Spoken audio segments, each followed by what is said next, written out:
Hey, hello, and welcome back to my channel. Today we're going to be talking about all the books I read in March. Now, I read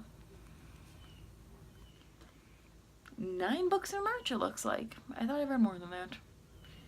Oh well, I might be miscounting. But either way, I did read a lot more in March than I normally do. And we're just going to kind of kick it off. I don't have for sure ratings on these. I know about what I rated them. And yeah, so let's just start talking about them.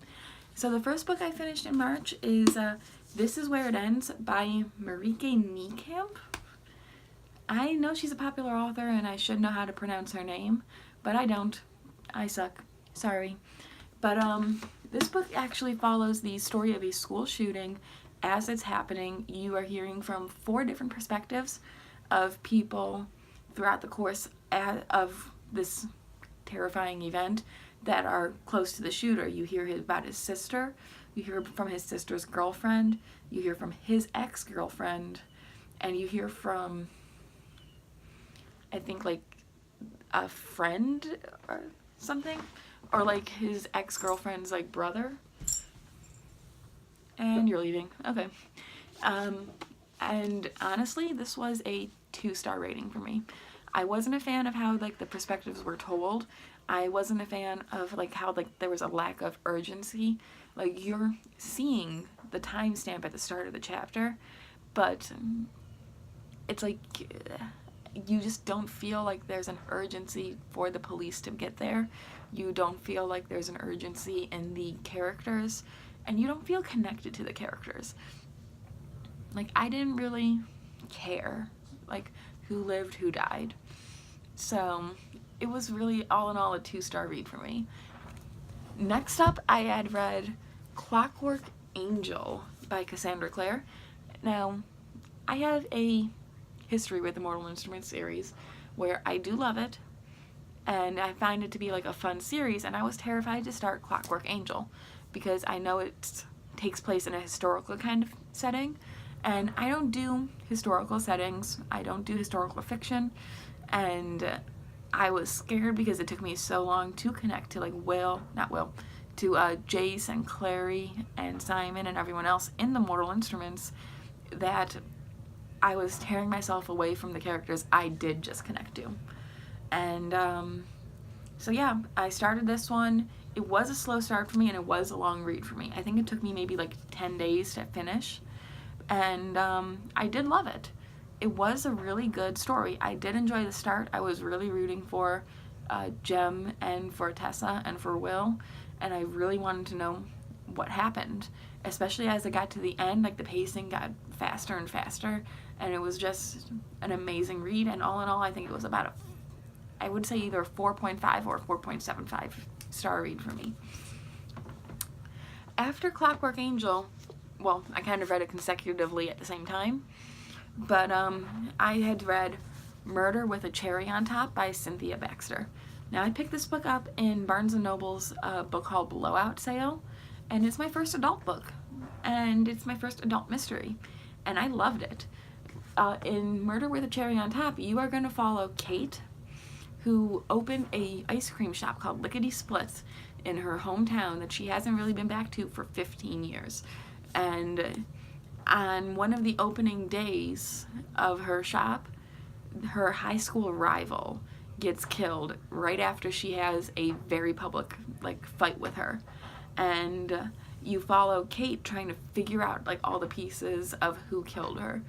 And I didn't expect what was happening. I was kind of trying to piece it together myself, and where I personally thought it would go, it didn't go. So yeah, there's that. And I gave this, I think, a 4 out of 5 stars.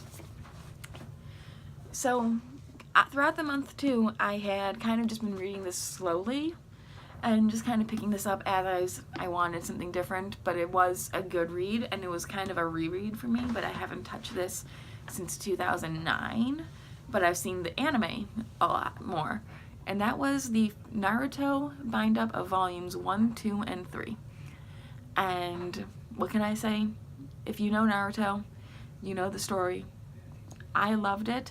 I loved getting back into this world, and I do find the bind-ups actually perfect, because then there's not as many cliffhangers at the end of a chapter when it would have been the end of a volume.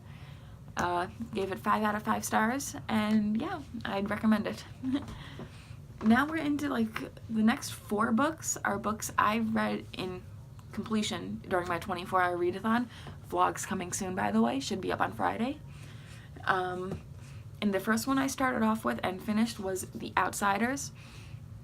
It's a reread for me.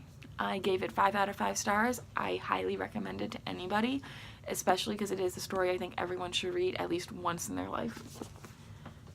Following up with that, I read the first volume of the Pokemon Adventures manga. I think I gave this a 4 out of 5 stars. I loved the art style. I loved seeing how cute like the little Pokemon looked, and I loved how just like the story went. It was a lot different than I thought. It wasn't following Ash, it was following Red. And yeah, what can I say? If you like Pokemon, I highly recommend. Now the next book, it was my first audiobook I listened to this year, and the first audiobook I listened to in completion since 2007, and that is The Westing Game by Ellen Raskin. The Westing Game is going to follow a group of characters that all are heirs, and they all get into this one apartment building, and like there's different shops, and everyone has a motive to kill. And when Westing dies, they all play the Westing game to figure out who gets his fortune. And yeah, it's kind of just like a lot of twists and turns. I had a lot of good memories on this, but in the end, and I could have just been the format I was like taking it in as, I only gave it a 3 out of 5 stars. And yeah, I would recommend to pick this up if you want like a middle grade mystery. Now, the next book I read in the readathon was also on audiobook, and that was Harry Potter and the Chamber of Secrets. Gave it 5 out of 5 stars. I'm not going to try to convince anyone to pick Harry Potter up. If you want to read Harry Potter, you have, or you already are starting to, I recommend it. Harry Potter is probably one of my childhood favorites, and I just love the gorgeous Slytherin editions. And at that, I was actually going to end my reading month. I wasn't going to pick anything else up. That was the last book I read in completion during my readathon. But I was scrolling through Libby, which is the app my library uses to get ebooks and audiobooks, and I saw this ebook that said it only takes like an hour to read. I was like, why not? Like, it was something different, and that is For Everyone by Jason Reynolds. It's kind of like all told in poetry, but it was something I didn't expect to love, and I really did.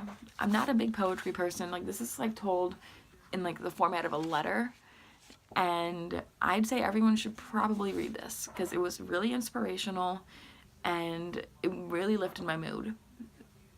Not much else I can say. I did give it 5 out of 5 stars, and yeah, I think you should read it at least once in your life, or if you just have like a bad day, because it talks about like dreamers, and yeah, and plus like it doesn't take that long to read, like, yeah. And that will be it, guys. I will see you on Friday for my 24-hour readathon vlog, and I hope you enjoyed.